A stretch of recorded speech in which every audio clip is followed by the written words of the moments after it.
Narasumber kita kali ini adalah Vera Anggraini. Vera merupakan seorang fashion designer yang memulai merintis karirnya sejak tahun 2003. Telah berkiprah selama lebih dari 20 tahun, pemilik label Vera Kebaya. Karyanya telah banyak digunakan banyak kalangan mulai dari artis, selebriti, sampai pernikahan Putri Presiden Republik Indonesia ke-7 Joko Widodo. Hai semuanya, selamat datang di podcast Road to Women's Inspiration Award 2025 bersama saya Aya Nufus. Podcast yang menghadirkan perempuan-perempuan inovatif yang pastinya akan memberikan semangat dan juga mendorong perempuan-perempuan di luar sana untuk menjadi lebih baik lagi, lebih inovatif lagi, dan juga memberikan inspirasi yang luar biasa. Dan sudah bersama dengan saya seorang fashion designer yang namanya sudah malang buana ya, Mbak Vera Anggraini. Sekarang udah ada nama belakang tambahan ya? Iya, udah ada nama suami. Apa itu namanya, Mbak? Konsyang. Jadi Vera Anggraini Konsyang. Luar biasa, Mbak. Ini berarti sudah aku lihat di sosmed juga lagi berbunga-bunga. Kegiatan akhir-akhir ini ngapain aja, Mbak? Akhir ini mungkin masih seperti biasa, kebaya-kebaya pengantin. Terus aku lagi suka kemarin kayak mulai, karena gue dapet gift dari husband, aku mulai renovasi rumah. Dan ternyata nggak tahu, aku kayak mulai kayak bikin apa buat desain interior, buat ini. Ya. Itu terinspirasi dari desain kebaya dipakai untuk desain. Enggak sih, ternyata kata teman-teman yang lihat, lu punya talent ya gitu. Oh iya.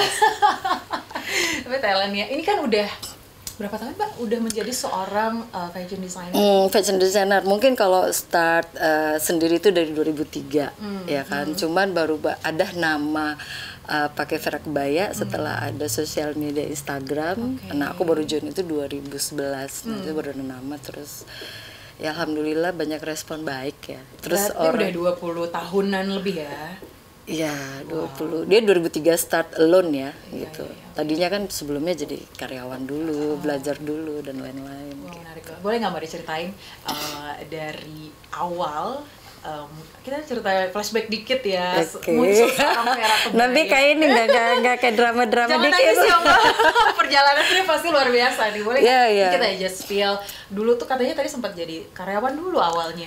Iya, karyawan. Jadi mungkin kita mundur lagi. Panjang banget ya, nggak apa-apa ya, nanti kita bisa potong.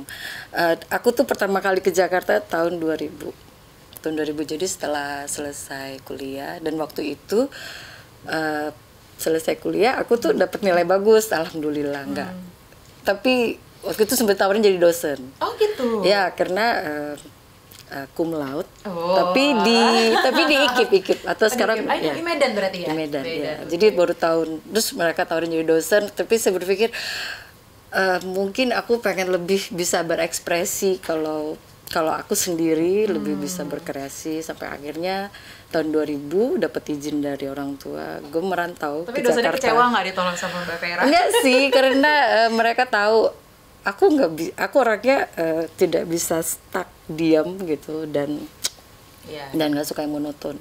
Jadi suka berinovasi. Ya, nggak mau kayak terkungkung. Jadi pengennya tuh kayak bebas aja gitu, nggak mau ada rules yang buat kita kayak nggak bisa gerak ya. Bukan berarti kalau kita jadi dosen nggak bagus banget bisa memberikan ilmu kita yang lain.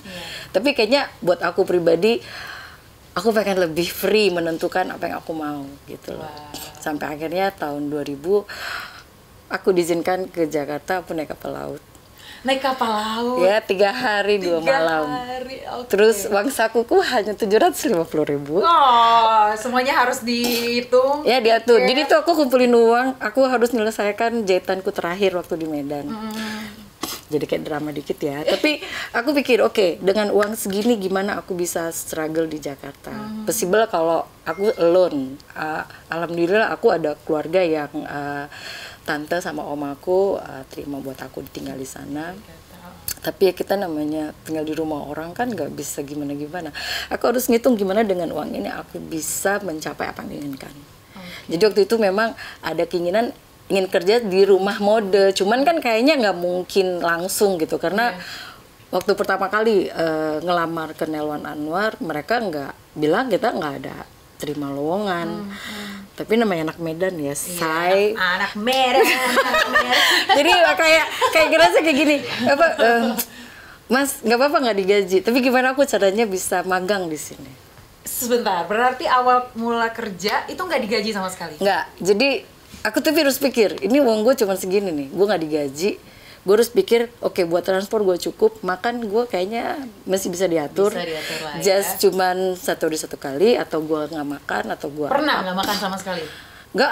Aku pernah hidup itu Mbak harus mikir makannya mau boleh siang atau malam. Jadi milih ya mana yang Yes. paling capek. Oh. Demi menciptakan inovasi Ya karena kebaya. aku mikir aku nggak boleh kalah. Iya. Oh. Inspiratif banget. Oke, jadi waktu itu pernah ada di situasi di mana harus memilih gitu ya, makan Yes. demi untuk simpan uang. Untuk apa uang yang disimpan Untuk itu? aku nggak mau pulang kalau ibuku tahu dengan kondisiku prihatin, aku disuruh pulang kan. Aku bilang kalau aku di Medan, aku nggak bisa grow up. Iya. Karena buat aku Jakarta itu, buat kita kalau mau maju, kita harus berani keluar dari rumah dan tidak mudah buat nangis ya gitu. Karena selalu pikiran gue punya modal, gue punya skill,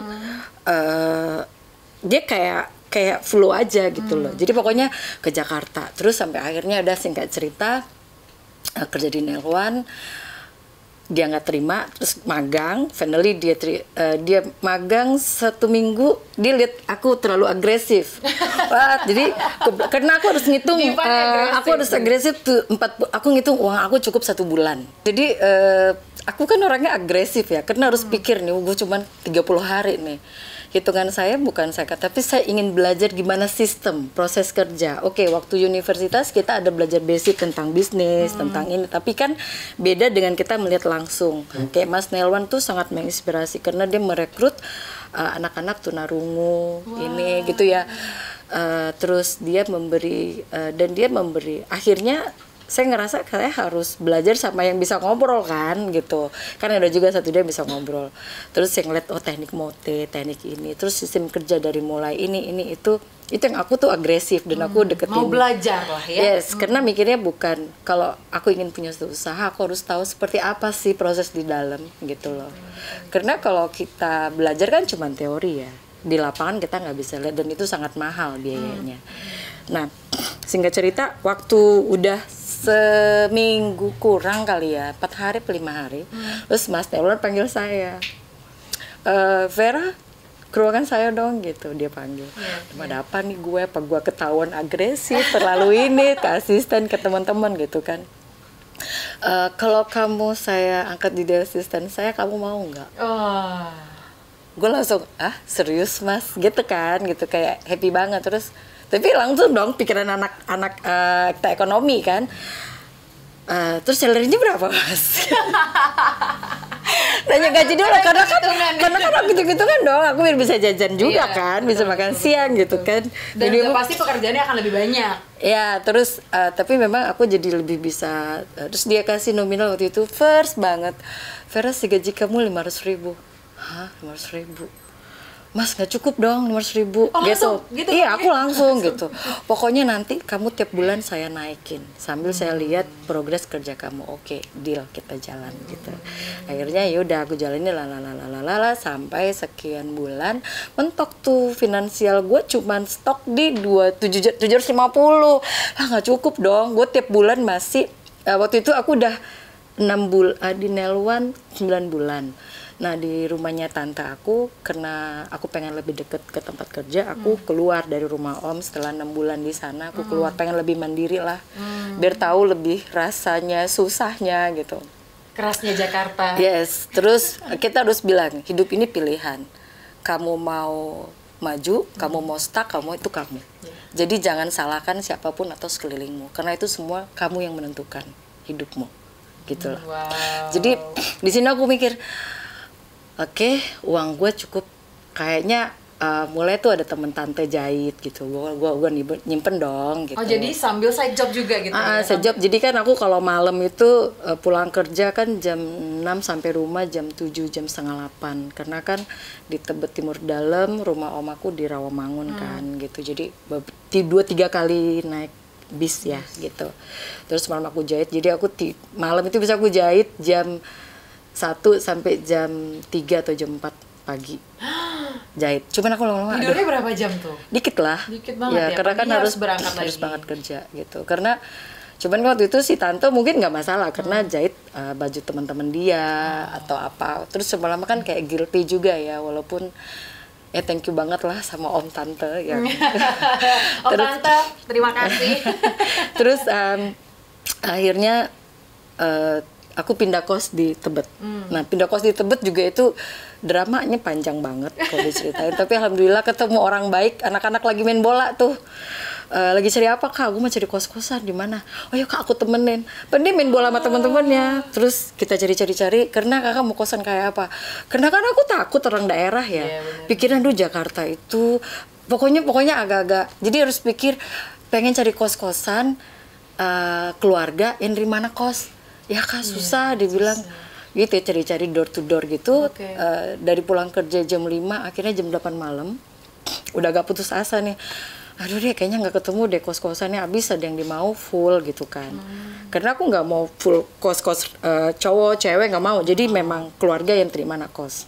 Karena takut terlalu paranoid ke orang daerah kan mbak gitu. Tapi bagus ada sense of itu ya, sense of dangers itu ya. Iya karena ya aku untuk yang namanya orang merantau, terus waktu kita atau kerja, aku kan cuma pulang kerja, dibuat teman-teman jalan, aku nggak mau karena aku kan nggak punya uang ekstra kan buat kayak nongkrong nggak ada. Jadi aku tuh fokus aja gue gimana caranya nih buat ya itu proses panjang dan lain-lain sampai akhirnya dapat kos itu aku udah nyerah banget ya.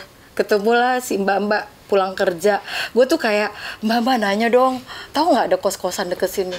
Oh mbak cari kos, dia bilang gitu. Ayo ke rumahku aja. Aku kaget kan. Terus aku ngikutin ke rumah dia. Rumahnya bagus banget ya gitu kan kayak. Terus emang di mana kos? Kebetulan ada kamar tamu papa tuh, dia anak kepala jaksa Palembang waktu itu, mama dia orang Solo. Ingat banget. Terus yaudah kalau mbak mau ngekos, aku tinggal sama adikku di atas, ini ada kamar tamu kosong, terus ada asisten papa, pegawai papanya orang jaksa, nemenin mereka kan sama pembantu gitu. Wah gue kayak beruntung banget. Bilang, terus aku nanya, mbak boleh nggak saya kasih mesin jahit di sini?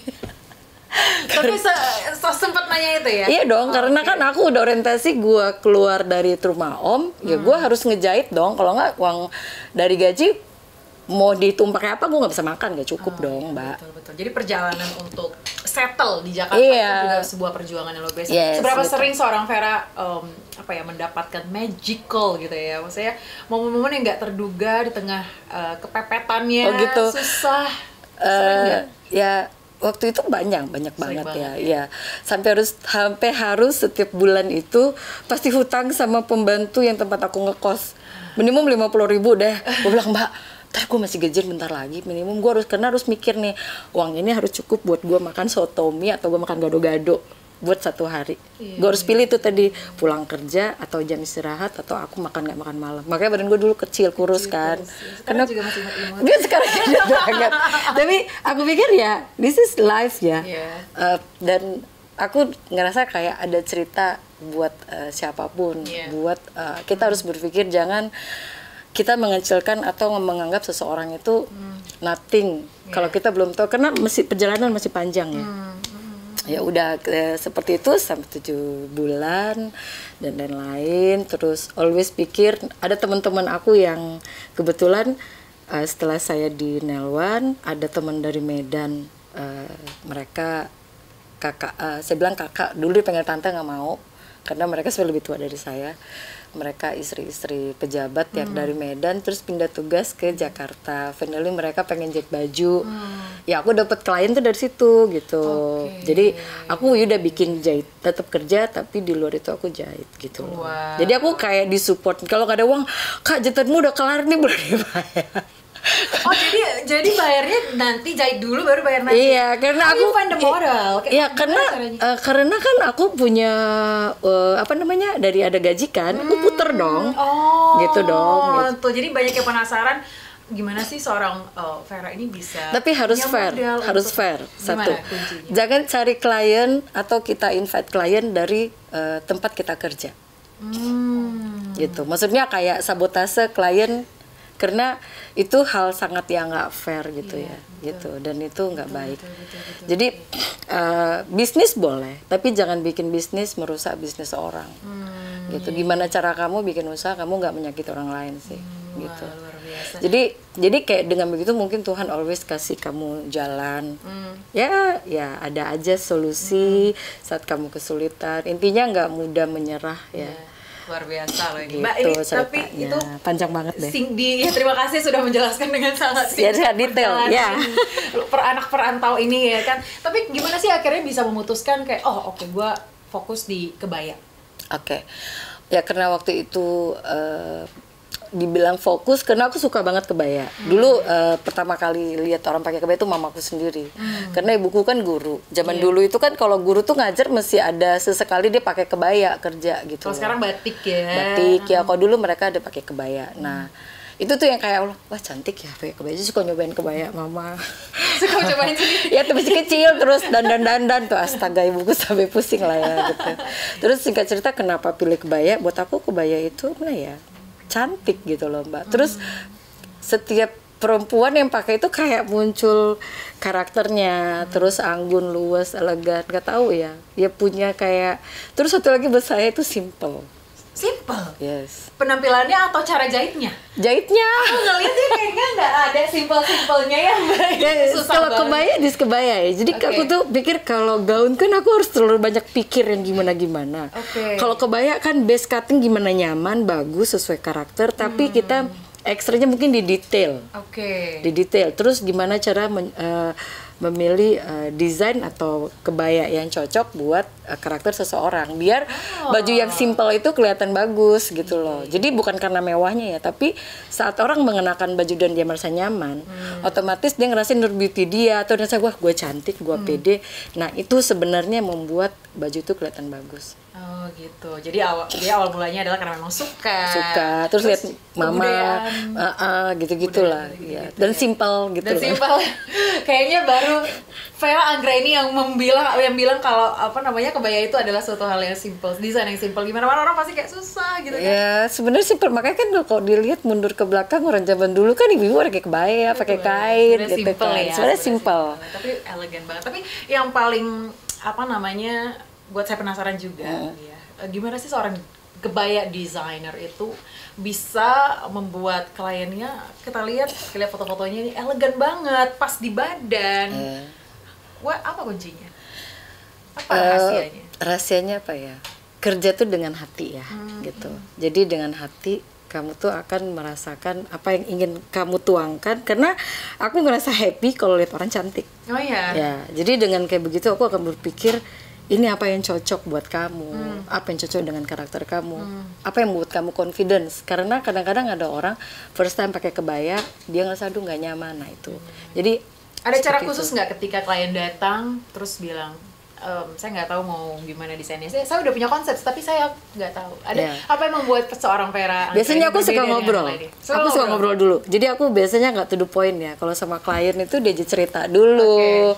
Terus kadang-kadang ngobrol udah berapa lama pacaran dan kamu sukanya color apa, mimpi kamu apa. Jadi dia kadang tanpa sadar dia akan cerita dengan cara dia cerita, aku bisa ngeliat dia orangnya pemalu, dia orangnya konservatif, ada orangnya wah dia pengen kelihatan jadi center, harus show, ada yang mbak pengen cantik tapi gimana karakter saya nggak hilang, tetap ini diri saya. Nah itu kadang-kadang kan waktu ngobrol, nah kadang-kadang sambil ngobrol aku tuh kadang kayak langsung desain aja, langsung sketch gitu loh. Sketch di tempat? Ya. Atraksi sedikit ya. Boleh, coba. Bukan, itu enggak, maksud saya tuh biasanya salah satu cara aku membuat customer enjoy. Oke. Gitu. Jadi aku biasanya sambil Coba. ngobrol biasanya kan. Jadi kamu tuh buat acara kapan gitu kan. Gitu sambil Nanya, terus di sini Mbak Vera nanti venue-nya di mana? Terus temanya mau pakai tradisional atau apa gitu. Biasanya aku tempat, terus juga suasana, konsep itu ya, juga menentukan ya, warna dari warnanya, baju, terus gitu ya. kamu acaranya pagi, siang, sore, malam apa. Nah, kadang aku buat dia kayak ngobrol ringan aja gitu. Kadang kalau sama pacarnya kita aja lucu-lucu cerita, kita berapa lama lu Mbak, lucu dong pacaran kita ini. Nah, karena ini sambil ngobrol aku tuh kayak langsung ngedesain gitu kan. Terus aku langsung kayak oke, mungkin kalau kamu cocoknya mungkin ya. Sambil dia cerita aku gitu kan. orangnya atraksi dikit ya kita ya. Ya. Kalau kamu tuh orangnya gimana? Aku tuh suka kebaya yang sedikit terbuka tapi nggak vulgar gitu. Iya, karena seksi itu nggak harus terbuka semua. Yes, exactly. Tapi gimana siluet badan kamu ditonjolin, apa yang lebih, apa yang kurang di up. Ya Benar. kan, Tapi gitu. lagi-lagi nggak mau terlihat gemuk. Ya, Kadang ada ya wanita yang walaupun sebenarnya ya sayang, cantik itu bukan karena kurus, gitu? tapi cantik itu dari hati ya. Aku selalu bilang kalau sama klien, jangan paksa diet, yang penting kamu healthy, kamu sehat, kamu always smile, kamu cantik. Dan aku selalu bilang, pacar kamu komplain nggak? Enggak, ya udah enjoy aja gitu. Love your body. Karena kamu harus love sama diri kamu. Dengan kamu love diri kamu, ya kamu baru bisa love orang lain ya gitu. Aura juga terpancar nggak Mbak? Ya, dengan jadi kadang energi itu tanpa sadar saat kita merasa nyaman dengan sekitarnya atau nyaman dengan diri kita, itu kayak terbentuk dengan sendirinya gitu loh aura itu. Jadi baju tuh kayak touch up aja, say. Mbak, sejauh 20 tahun ini ada nggak mungkin pelanggan atau langganan-langganan artis, pejabat favorit, gimana sih apa namanya, dengan pencapaian-pencapaian ini kan luar biasa loh ya, megang artis, megang pejabat. Buat aku bahagia, aku di-appreciate. Tapi siapapun ya yang hadir, yang percaya dengan karya aku, buat aku tuh luar biasa dan aku favorit semua. Pressure nggak tapi kalau pegang ada pejabat-pejabat tertentu gitu? Kayak terakhir aku pernah lihat Mbak Vera itu pegang Kahiyang ya, anak dari Presiden ke-7 Pak Jokowi. Pressure sebenarnya cuman ingin biasanya aku kan banyak ngobrol ya, terus nggak mau juga baju kelihatan mau menyala, mau bagus, tapi jangan sampai dia kelihatan nggak anggun atau nggak elegan gitu. Jadi buat aku memang pengen jadi center perhatian di acara, tapi kita bukan acara karnaval. So ini tetap acara, apalagi kalau kita mengusung budaya, masih mengusung ini gimana cara kita mengangkat budaya kita, misalnya mau pakai baju tradisional dengan kain wasra Nusantara, terus kelihatan anggun dan elegan, itu gimana? Gitu. Jadi kalau dibilang ada pressure, sedikit ada pressure karena khawatir kalau sempat salah atau sempat ini kan, wah mulut netizen kita nggak bisa kontrol ya gitu kan. Ya gimana cara lakukan yang terbaik, dan banyak. Aku biasanya suka nanya dulu sih, jadi mau apa, istilahnya jangan kepedean so tahu gitu loh. Iya, karena ini acara dia bukan acara kita gitu loh. Jangan egois. Nggak, kadang-kadang kan ada desainer, saya nggak tahu, mungkin ada orang ngerasa gue lebih tahu gitu apa yang untuk kamu yang bagus. Tapi jangan egois. Kalau menurut saya dia datang untuk bantuin kita kan. Jadi kita baiknya kan tanya, kamu maunya gimana? Kamu cocoknya seperti apa? Jadi tanya dulu. Kalau saat dia bilang give up deh, aduh Mbak nggak tahu, gue coba deh lu ini. Oke, kita coba. Jadi ya. kombinasi antara kemauan dia dengan inovasinya Mbak Vera itu harus disatukan. Iya, jadi dia biar dapat kliknya. Nanti kadang sambil ngobrol kayaknya kamu cocoknya model ini kali ya, gitu. Nanti sambil kayak apa? Ini aku kasih simple aja deh kayaknya buat kamu ya. Tapi Mbak udah pernah fashion show dong ya? Pasti dong ya. Pernah fashion show. Mungkin kalau tunggalnya aku tahun 2019 ya kalau nggak salah. Oh, baru ya. Udah lama lah. Iya. Nggak berasa ya, karena kepotong pandemi ya. Merajut Nusantara ya. 2019 ya? 2019 ya? Oh, 2018. Oh, oke. Waktu itu agak agresif tuh. Oh, kenapa agresif? Karena setahun sekali tuh waktu itu di ini Anda dong, karakter Anda Mbak Vera. Enggak, waktu aku tuh jujur orangnya sempat mengalami apa ya Mbak? nggak percaya diri banget Oh gitu. gitu. Ya. Seorang Vera Anggraini pernah merasa tidak percaya diri. Pernah. Sangat nggak percaya diri. Tapi saat bersama klien aku percaya diri. Oh, tapi secara personal aku very insecure. Ya. Ayo, Terlalu panjang nanti curhat ya udah. diceritain. Nanti di balik layar kita curhat ya. Iya, cerita. Tapi pernah berarti punya pikiran kayak aduh gue Iya, mau maju mundur gitu, terus kayak kecapean, terus kayak terlalu banyak pressure, bukan dari luar tapi pressure dari internal gitu, yang kadang bikin aku kayak oh my god, saya bukan puppet gitu loh, saya manusia. Nah ada masa kayak lelah, terus kayak oh my god. Tapi ya gitu, singkat cerita itu proses hidup yang saya pikir saya harus lalui dan bisa melewati, dan alhamdulillah bisa struggle sampai sekarang karena banyak support dari keluarga, tim, dan karena saya selalu bilang tanpa tim saya nothing ya. Lu mau gambar bagus segala macam nggak ada tim di belakang kamu, nonsense, zero besar. Ya, tapi siapa sih role modelnya seorang Vera Anggraini untuk mungkin bisa stay dari low point, mungkin bangkit lagi, maju mundur? Punya nggak seorang role model? Mama. Iya, ibu saya sangat mengagumi ibu saya. Okay. Itu tadi ya coba-coba kebaya. Ya, saya lihat perempuan yang luar biasa. Iya. Gitulah. Okay. Jadi intinya kalau mau maju, mau mungkin buat nggak tahu ya mau di orang lain sama. Kalau kita mau sukses untuk satu bidang, fokuslah gitu. Terus jangan serakah, jangan semua mau diambil, tapi fokus sehingga kamu bisa expert di bidang yang kamu kuasai. Gitu. Wah, luar biasa. Ada nggak selama ini apa tadi, Mbak? Lanjutin tadi cuman apa? Apa? Tadi mau lanjutin cuman apa tadi? Udah, nggak ada. Udah lupa ya. Lupa tadi, mau lanjut tadi. Oke. Tapi ada mungkin udah ada di titik ini gitu ya, punya banyak langganan artis, pejabat dan lain sebagainya. Adakah pencapaian mungkin yang belum tercapai? Ada sih. Ada ya? Iya. Oke, apa boleh spill nggak? Dulu jujur aku sih punya rumah produksi. Cuman sekarang rumah produksinya kayak masih mencolok-mencolok jadi mimpi aku pengen kumpulin semua tim satu rumah produksi sehingga manajemen atau apapun itu aku bisa lebih rapih gitu loh. Untuk sistem itu mimpi aku sih. Aku terus pengen mimpinya lagi punya second line. Ya, pengen banget, pengen bikin kayak apa baju muslim atau apa ya mungkin stylenya lebih simple. Ya, tapi sejauh ini udah pernah desain dress yang nggak kebaya gitu? Ada, jadi itu gara-gara klien biasanya karena dia udah nyaman sama kita, dia suruh gue tuh bikin baju ini, baju itu, gitu-gitu loh. Walaupun aku selalu bilang aku simple gitu.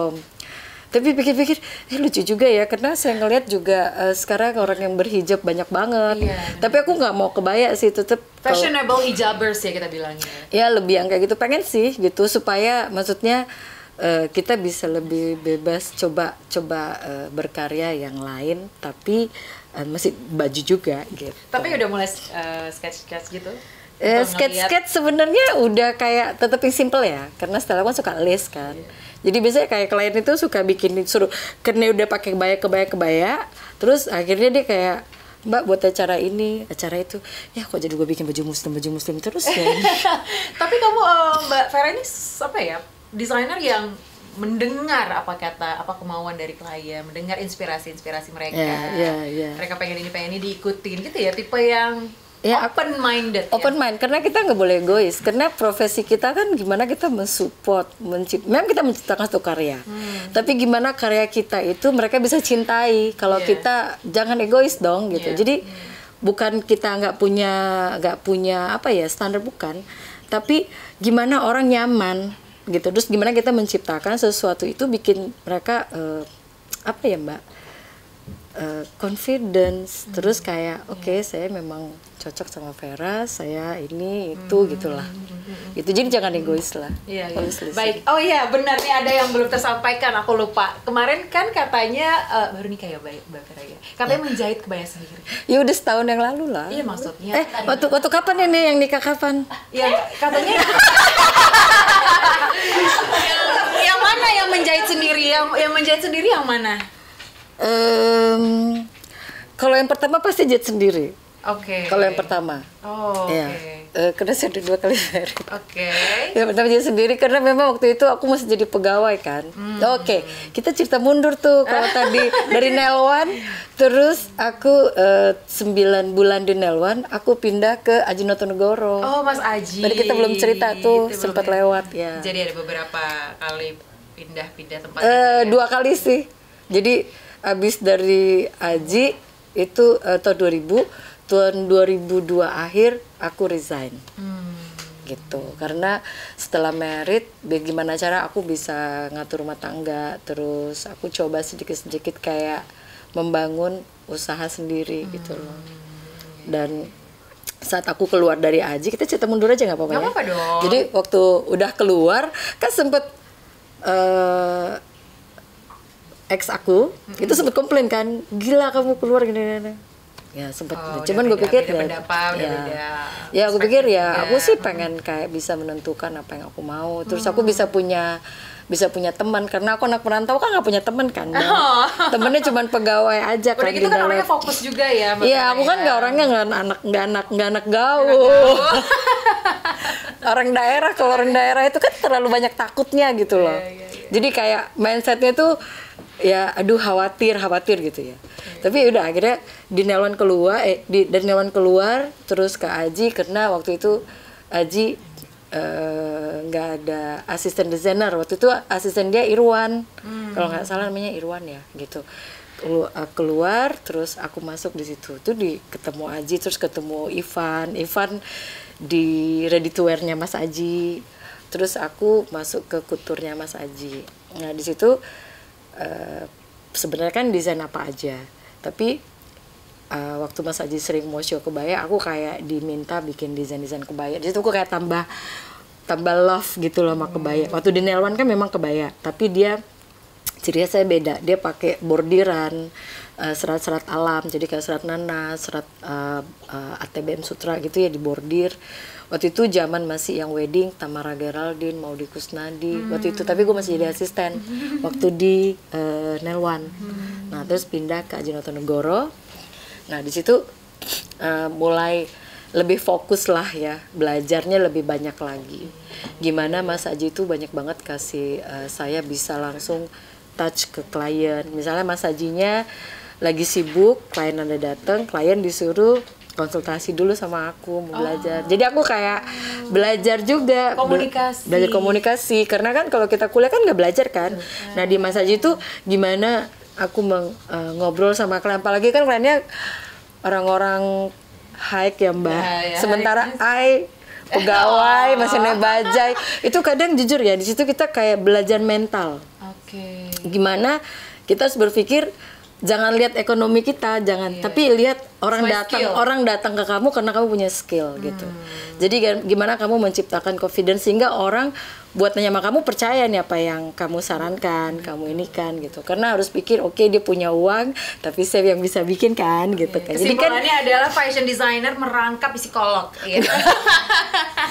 Belajar sedikit ya gimana ngobrol sama orang biar orang nyaman, jangan ngerasa kita lebih sok pintar, sok tahu, karena orang yang datang ke kita kadang dia memang udah bikin di mana-mana, dia udah punya koleksi banyak bagus-bagus gitu kan. Betul. Jadi kita mendengarkan apa yang dia mau, karena dia mungkin udah pernah bikin di sini, dia punya koleksi di situ gitu kan. Jadi jangan kepedean, jangan sok tahu aja gitu.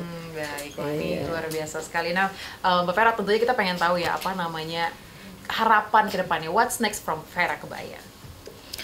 Harapannya berharap semua generasi Indonesia, terutama perempuan-perempuan, always bangga dengan budaya dan dengan kebaya Indonesia yang sangat beragam.